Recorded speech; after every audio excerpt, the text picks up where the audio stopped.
के बारे में बताने वाला हूँ। तो CSS एक्चुअल में क्या होता है, CSS का इस्तेमाल हम क्यों करते हैं और CSS की मदद से हम क्या काम कर लेते हैं अपनी वेबसाइट पे। देखो ऑलरेडी HTML में मैंने आपको बताया कि HTML में एक फ्रेम तैयार होता है और फ्रेम एक अनप्लेजेंट वे में होता है, वो मतलब अच्छा नहीं दिखता है, ना कलरफुल दिखता है, ना उसमें कुछ अच्छी चीज़ें होती हैं। तो उसे हम किस तरीके से खूबसूरत बनाएंगे, तो वो बनाएंगे हम CSS की मदद से, प्रॉपर्टीज़ की मदद से। तो यहाँ पे हम CSS के बारे में यही जानेंगे कि किस तरीके से प्रॉपर्टीज़ लगाते हैं, कहाँ से हमें प्रॉपर्टीज ढूंढनी है, अगर हमें कुछ प्रॉपर्टीज नहीं पता है तो ये सारी चीज़ें आज इस frame in which you have to create a basic structure of a website. तो बेसिक स्ट्रक्चर एक बार आपने क्रिएट कर लिया तब आपको उसमें एक फ्रेम मिल जाता है, मतलब एक वेबसाइट में क्या चीज़ें हैं वो आप अपने जो ब्राउजर है उसको बताते हो with the help of your HTML file, जो कि आप क्रिएट करते हो with the help of text editor और समथिंग IDE टाइप्स। ओके, तो आपने वो क्रिएट कर लिया, इसके बाद जस्ट उसको एक प्लेजेंट लुक देना है, एक उसको डिस्प्ले वाला लुक देना है। तो आप यहाँ पे उसको थोड़ा सा सजाते हो, उसको थोड़ा सा डेकोरेट करते हो, थोड़ा सा उसमें स्टाइलिंग करते हो। तो किसकी मदद से करते हो, वो करते हो आप CSS की मदद से। जस्ट लाइक आपकी बॉडी है, बॉडी का फ्रेम है आपका बोन्स का,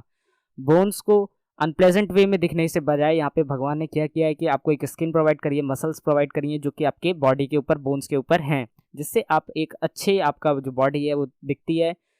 किसी को भी आपके ऐसे नहीं दिखता कि आपके बॉडी पार्ट चमक रहे हैं, ऐसे नहीं होता है, या फिर आपकी हड्डी दिख रही है, ऐसा नहीं होता है। तो इसी तरीके से एक वेबसाइट को अच्छा दिखाने के लिए, जैसे कि हमारी बॉडी को अच्छा दिखाने के लिए हमारे ऊपर स्किन होती है, वैसे एक वेबसाइट को अच्छा दिखाने के लिए उसके ऊपर CSS की स्टाइलिंग होती है। तो यहाँ पे स्टाइलिंग किस तरीके से करते हैं और बिना स्टाइलिंग और स्टाइलिंग की वेबसाइट कैसी होती है, ये आपको अभी मैं एग्जाम्पल सहित यहाँ पे दिखा देता हूँ। मैंने यहाँ पे अभी विकिपीडिया खोल रखा है, तो अभी तो आपको ये सब कुछ प्लेजेंट तरीके से दिख रहा है कि यहाँ पे लिंक्स होंगी, यहाँ पे इनका कलर ब्लू होगा, फिर यहाँ पे ये बोल्ड होगा, यहाँ पे लोगो होगा, कुछ इस तरीके से दिख रहा है। लेकिन यहाँ पे जो अभी ऑलरेडी आपकी जो CSS है वो इसमें अभी लगी हुई है। अगर यहाँ पे मैं इंस्पेक्ट पे जाऊँ, इंस्पेक्ट पे जाने के बाद जो भी इसमें CSS लगी हुई है तो मैं उसको सर्च करूँगा, कहाँ मिलेंगी, वो हेड टैग के अंदर। हेड टैग के अंदर जितने भी स्टाइल की ये जो आपको टैग्स दिख रहे हैं, देखो मैंने बताया था स्टाइल टैग किसके लिए होता है HTML वाली वीडियो में, तो आपको समझ में आ गया होगा कि मैं स्टाइल टैग क्या होता है। तो स्टाइल टैग मैंने यहाँ से देखो सारे स्टाइल टैग हटा दिए हैं, जहाँ पे भी मेरे को स्टाइल टैग्स दिखेंगे वहाँ से मैं हटा दूंगा। तो देखो ये भी आपका जहाँ पे स्टाइल है उन सबको हटा दूंगा।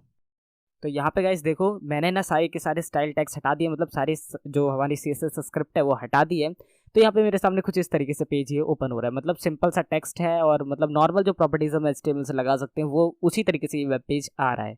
तो अगर हम किसी भी बड़ी वेबसाइट पे या किसी भी वेबसाइट पे CSS का इस्तेमाल नहीं करते, सिर्फ HTML की मदद से उसे बिल्ड करेंगे, तो वो स्टैटिक वेबसाइट कहलाएगी, वो डायनेमिक वेबसाइट नहीं कहलाएगी। तो डायनेमिक तरीके से बनाने के लिए हमें कस्टम चीज़ों का यूज़ करना होता है, मल्टीपल चीज़ों का यूज़ करना होता है, चाहे वो CSS हो, बूटस्ट्रैप हो, या फिर आपका कोई तीसरी आपकी सर्विस हो। ठीक है, तो यहाँ पे डायनेमिक वेबसाइट बनाने के लिए हम CSS का इस्तेमाल कर रहे हैं। ये अगर आप बिना CSS के देखोगे तो कुछ इस तरीके से दिखेगी और ये स्टैटिक वेबसाइट कहलाएगी। और यहाँ पे आपका कोई भी तरीका यहाँ पे डिस्प्ले करने का अच्छा नहीं है। देखो यहाँ पे आपकी ये लिंक्स यहाँ पे आ रही है, बाकी टेक्स्ट कुछ इस तरीके से आ रहा है, तो ये एक प्रेजेंट तरीका नहीं है दिखाने का।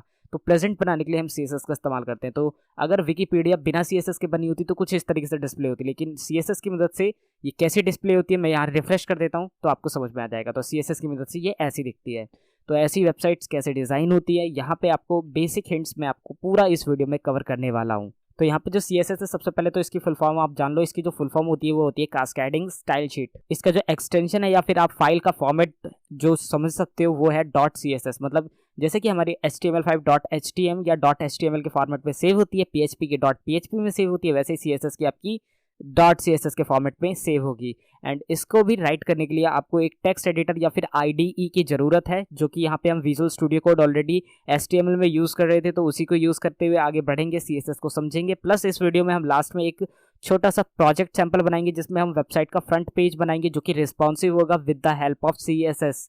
तो किस तरीके से एक रिस्पॉन्सिव वेब पेज क्रिएट किया जाता है और किस तरीके से स्टाइलिंग करी जाती है वेब पेजेस की CSS की मदद से,